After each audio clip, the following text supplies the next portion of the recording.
আরে নে হেসে চলছে। একটুখানি নিয়ে খেলি। ঠ্যাং ঠ্যাং ঠ্যাং ঠ্যাং করে মাকে এইটা।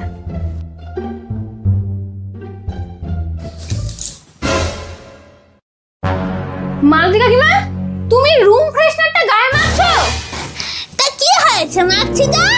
আরে বাবা, ওটা বডি স্প্রে নয়, ওটা রুম ফ্রেশনার, ওটা ঘরে স্প্রে করে, গায়ে মাখে না।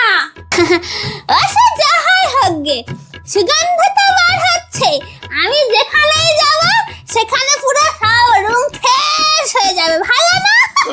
একেই বলে বাপের জন্মে নেই তো চাষ, ধানকে বলে দুর্গা ঘাস। আচ্ছা আচ্ছা, ঠিক আছে ঠিক আছে, তুমি না অনেক কিছু জানো। তা আজকে একটা মেখে রাখো, বিয়ে বাড়িতে ভালো লাগবে। এসো সব গায়ে দিয়ে দিই। এই এই, না না না না, তুমি রাখো, তুমি রেখে যেখানে যাও। আচ্ছা তাই চলো, বাস ছেড়ে দিচ্ছে।